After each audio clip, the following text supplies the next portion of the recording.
लालू यादव के सिंगापुर से लौटते ही बिहार की राजनीति में फिर भूचाल आने वाला है? क्या नीतीश के साथ कोई बड़ा खेल होने वाला है? ये मैं क्यों कह रहा हूं और इसकी पृष्ठभूमि क्या है और इसकी क्रोनोलॉजी क्या है, ये मैं आपको वीडियो में आगे बताऊंगा। नमस्कार, मैं हूं प्रभास झा और आप देख रहे हैं हिंदुस्तान लाइव का खास शो अंतरकथा। अंतरकथा में आज हम बात करेंगे बिहार प्रसंग की।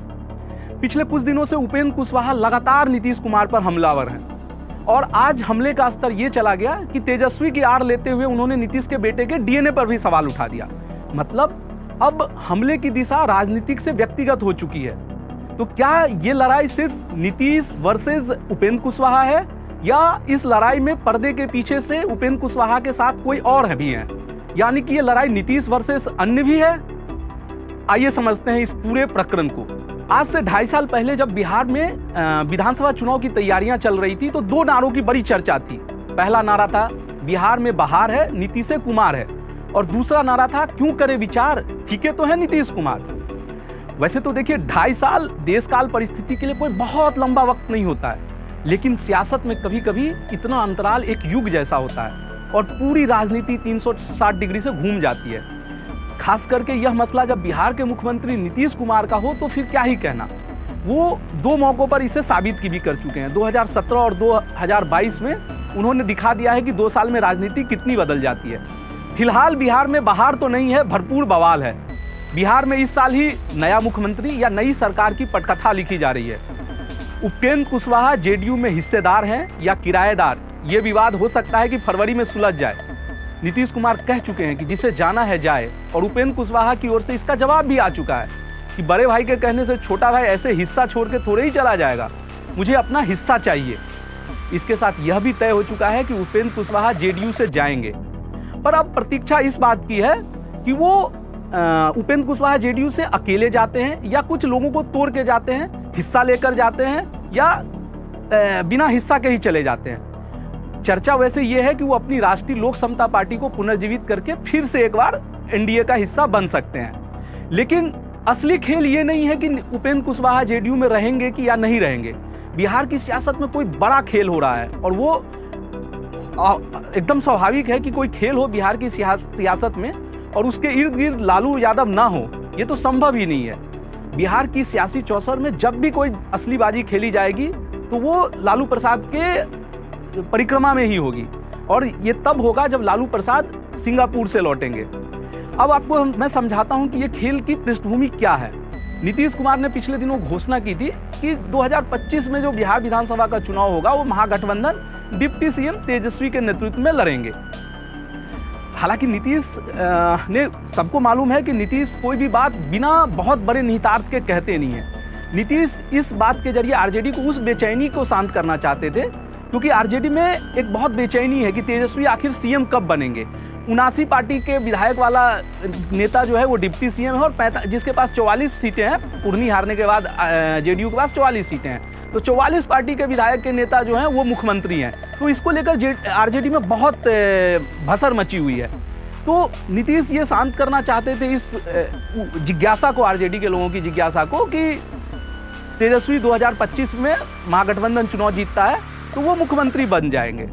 लेकिन ऐसा इस बीच में कुछ हुआ है जिसको लेकर आरजेडी के लोगों की बेचैनी बढ़ने लगी है और उनको लगता है कि 2025 तक का इंतजार करना आरजेडी के लिए ठीक नहीं रहेगा। गोपालगंज और कुर्नी में हम सबको पता है कि महागठबंधन की हार हुई है और उसके बाद से नीतीश की ना वोट बदलने की जो ताकत है उस पर आरजेडी के लोगों को सवाल उठने लगा है। जगदानंद पिछले साल नवंबर में कह चुके हैं कि जो है देश नीतीश का इंतजार कर रहा है और बिहार तेजस्वी का इंतजार कर रहा है। वो ये भी कह चुके हैं कि तेजस्वी 2023 में ही सीएम बन जाएंगे।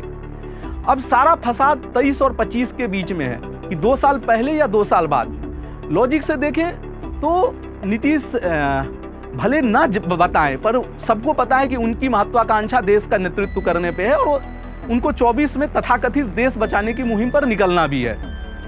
तो इस लॉजिक से सबको लगता है कि बिहार की कुर्सी उससे पहले ही, मुख्यमंत्री की जो कुर्सी है उससे पहले तेजस्वी को ट्रांसफर हो जानी चाहिए। आरजेडी के लोग इसके लिए बार बार डील की याद भी दिला रहे हैं और उपेंद्र कुशवाहा भी यही सवाल कह रहे हैं कि ये तथाकथित डील हुई क्या थी, ये सार्वजनिक रूप से बताया जाए, नीतीश को बताना चाहिए हम लोगों को भी। हालांकि ना तो नीतीश के तरफ से ना तो आरजेडी में जो टॉप नेतृत्व है उसकी तरफ से बताया जा रहा है कि डील क्या हुई है। ऐसे में अब आरजेडी उस दिशा में बढ़ने लगी है कि तेजस्वी नीतीश के समर्थन से सीएम बने तो ठीक है, नहीं तो उनके बिना भी अपने नेता को सीएम बनाने में उसे गुरेज नहीं है। और इस दिशा में पर्दे के पीछे खेल भी शुरू हो चुका है। खेल क्या है ये मैं आपको बताता हूँ। तेज प्रताप और मनोज झा ने बीजेपी के एक नेता से रविवार को एक 5 सितारा होटल में मुलाकात की है। तो ये तो साफ है कि बिहार में तेजस्वी को नीतीश की सहमति के बिना भी मुख्यमंत्री बनाने के लिए पर्दे के पीछे से खिचड़ी पकनी शुरू हो गई है। लेकिन ये तैयार खिचड़ी तब होगी जब लालू यादव इसे ग्रीन सिग्नल देंगे।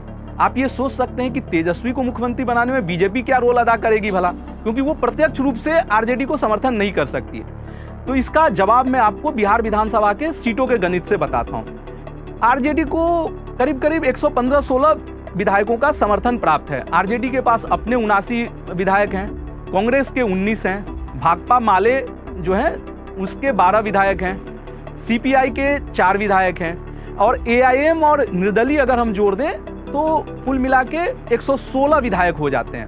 ऐसे में जेडीयू के बिना अगर उसे मुख्यमंत्री बनना है तेजस्वी को, तो उसके लिए उन्हें 7 विधायकों के समर्थन की जरूरत है। बिहार विधानसभा में 123 पे सरकार बन जाती है। अब ऐसे में उसे या तो 7 सीटों का समर्थन जेडीयू से जुटाना होगा या बीजेपी अब्सेंट होके दे। बीजेपी अब्सेंट होके भी नहीं दिखना चाहेगी, तो जाहिर तौर पे है कि उसके लिए जेडीयू में कोई टूट करानी पड़ेगी। अब उसके यहीं पे आरजेडी को जरूरत पड़ती है बीजेपी की, यानी गवर्नर की। अब ये खेल कैसे होगा, क्योंकि अगर जब तक गवर्नर इसके लिए पर्दे के पीछे से तैयार ना हो जाए, आरजेडी अपना मुख्यमंत्री या तेजस्वी को मुख्यमंत्री बनाने नहीं सकती है। लेकिन अब ऐसे में सवाल उठता है कि तेजस्वी को मुख्यमंत्री बनाने में बीजेपी क्यों मदद करेगी, उसका क्या फायदा है। देखिए, इसे 2 बिंदु से समझते हैं। बीजेपी को नीतीश से पुराना हिसाब चुकता करना है और उन्हें बेआबरू करके पदच्युत करने में बीजेपी के कुछ नेताओं के कलेजे को अद्भुत ठंडक मिलेगी। दूसरा पॉइंट ये है कि जेडीयू की टूट से अगर तेजस्वी की सरकार बनती है तो वो आरजेडी और बीजेपी दोनों को सूट करेगा। वो आप सोच रहे होंगे कैसे सूट करेगा, क्योंकि आरजेडी और बीजेपी दोनों को बिहार में बाइपोलर चुनाव सूट करता है और लंबे समय में बिहार में यही 2 पार्टियों का के इर्द गिर्द वहाँ की राजनीति चलने वाली है। तो जाहिर है कि नीतीश की पार्टी में अगर टूट होती है तो जेडीयू कुछ समय बाद बिहार की राजनीति में अप्रासंगिक हो जाती है। तो ये बीजेपी और आरजेडी दोनों को लग रहा है कि हम दोनों को फायदा है। पर नीतीश भी राजनीति के इतने कच्चे खिलाड़ी नहीं है और तेजस्वी उनको हमेशा परिस्थितियों के मुख्यमंत्री कहते रहे हैं। ये अलग बात है कि अब साथ में सरकार है तो अपने चाचा को वो परिस्थितियों के मुख्यमंत्री नहीं कहते हैं, लेकिन नीतीश परिस्थितियों को बदल देने के लिए जाने जाते हैं। तो अगले कुछ दिनों में अगर नीतीश परिस्थितियां पलट देते हैं तो खेल पलट जाएगा। लेकिन इस सब के लिए हमको इंतजार करना होगा लालू यादव के सिंगापुर से लौटने का। तो अंतरकथा के इस अंक में इतना ही है। आगे की जो बिहार में जो भी आगे की कहानी होगी, जो भी घटनाएं होंगी या जो भी राजनीतिक घटनाक्रम बढ़ेगा, उसको हम आपको दूसरे एपिसोड में बताएंगे। तब तक के लिए आज्ञा दें।